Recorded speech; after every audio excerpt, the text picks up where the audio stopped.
Generally, the idea behind buyer intent is people are doing all of their research before submitting a lead, right? And many of these accounts end up being unknown to you until they submit a lead. And there are chances that you lose them before they submit a lead. But if you were to actively engage with them, you could change that, right? Or these are accounts where you have no way of connecting them because they don't submit a lead, but you know there's interest, you know that they're in market.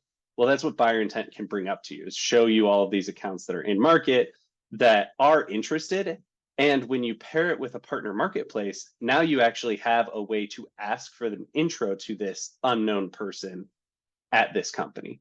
Because as they're looking at your marketplace and they go ahead and look at your integration with Drift, and maybe they look at your integration with LinkedIn, you can go reach out to your partner manager at Drift and LinkedIn and ask for an intro, because they're likely, one of the two of them is likely working with that company, or else they wouldn't have looked at the integration. On the flip side of that, where this becomes fully reciprocal is, let's say the company that's doing research is a customer of yours, you know who they are, but they're a prospect of Drift, and you could offer to make that intro because they showed intent in Drift. And then now you have a lot more of that give to get mentality of where you can go and say, hey, I have this intro for you, and I'm really looking for an intro to this company. Can you please give it to me after you give them an intro to the first one? Also, there's a lot of insights that can just come from learning about who's browsing the marketplace. My personal theory is that every single customer you have is influenced by your partners, even more so if you have a marketplace, because they're going to do research before they submit a lead. They're going to do research during the buying cycle. They're going to do research after you've made the sale and they're in implementation. They're going to be looking at your partners at every single stage. And you need to be prepared to act on that, whether you need to bring that partner in for a co-sale activity, or you need to have the CSM reach out to them on getting an integration turned on, whatever it is, you need to have that. And if you don't have the insight, the intent, and the activity, you're not going to be able to react to it. Partnerships adds in a completely different layer than just straight up sales buyer intent.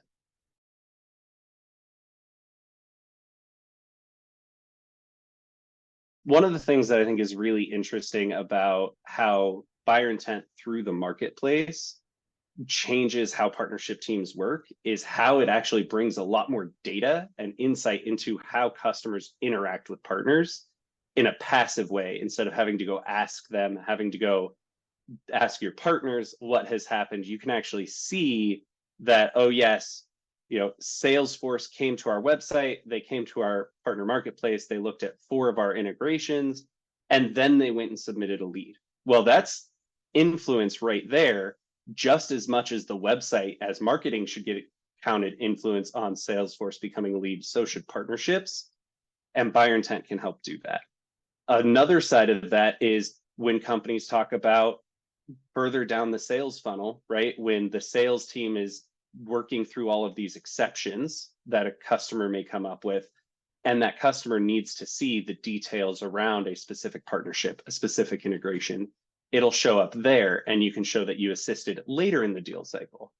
And all the way through to when they're a current customer and they're in implementation or they're at renewal, and you can see them start to bring up renewed interest.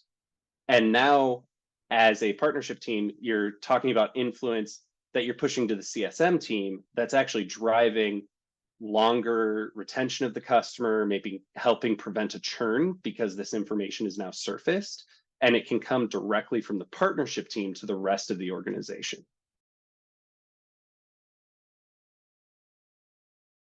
With where we're at with buyer intent right now is, once it's enabled within a customer instance, we're starting to see and identify all of the companies that we can that are within the marketplace.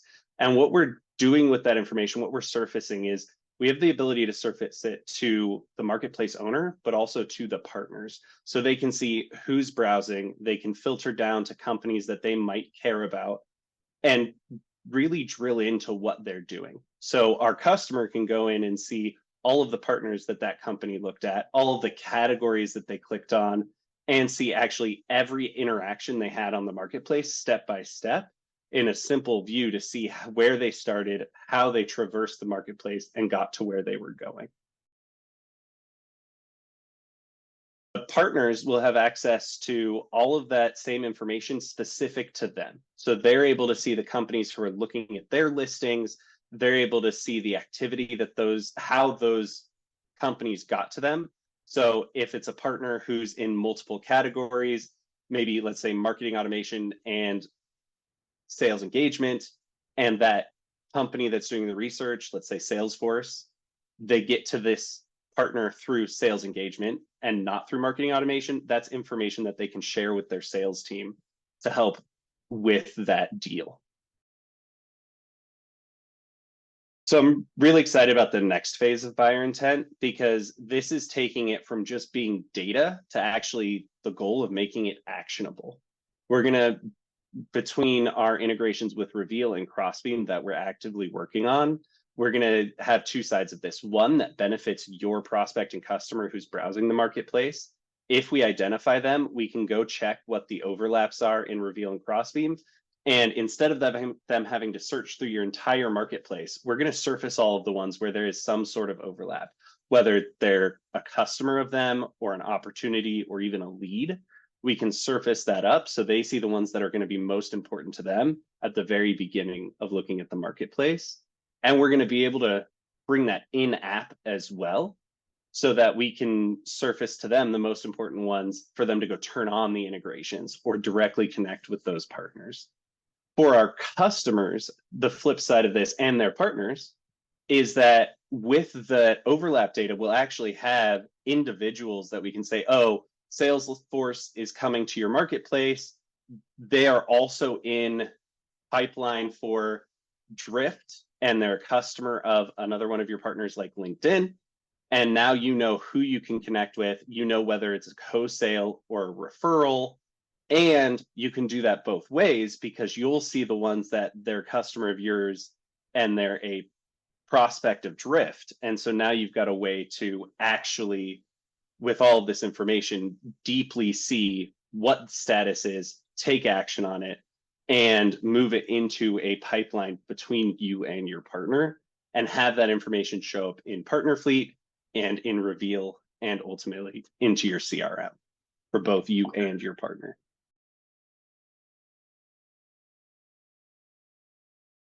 One of the biggest challenges that partnership teams are going to face with turning buyer intent into something valuable for their team, for their company, and for their leadership to get the recognition that they deserve is actually making sure that the sales team gets involved with these companies that you identify and then engages with your partners. There's a bunch of different ways to go about this, but one of the successful ones I've seen is truly just find one salesperson who's performing well and get them to partner with you and say, hey, we've got this opportunity that we think would be great for you to go after. This partner's working it as well, and we need you two to work together. Get them to do it, and then go create a white paper for the rest of your sales team on how that sales cycle went, how successful it was. This is what we do, and it's turned out really well, because you now distribute that white paper out to the rest of the sales team, and they have a little bit of FOMO. They're going to want those intros. They're going to want to come to you and ask for that information once they see how successful 1, 2, or 3 of these deals can be for them. Same thing is true actually when going to the CSM team. The main goal for the CSM team is renewals and making sure customers are happy. And the one thing they hate doing is customer comes to them and says, hey, I need this thing. I need to solve this problem. CSM has to say, we don't do that. I'm sorry, no. But through partnerships, the CSM team can now say, we don't do that, but we have this relationship with XYZ company who does. And all of a sudden, they're bringing in an opportunity to that customer to be more successful and to solve more problems. And that way, they become more valuable overall.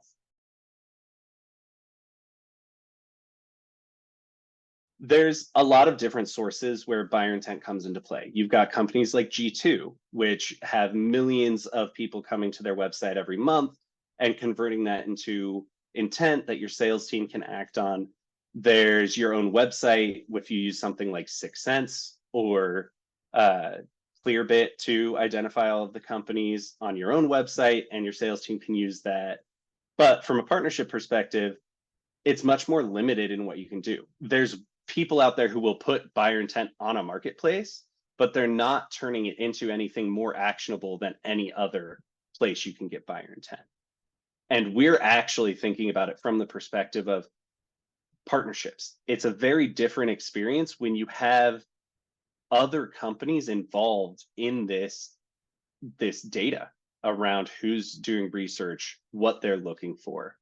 It's not just information that sales team may or may not use because they may or may not see it in Salesforce, but it's actually information that can be used to create new sales, create new opportunities, move opportunities through the pipeline. And even on the cloud marketplaces like AWS or GCP, they're not doing this. They're expecting your sales teams to go do all the work and then transact through the marketplace. So we're trying to create this new idea about how partnerships and buyer intent work together to really accelerate deals and sales.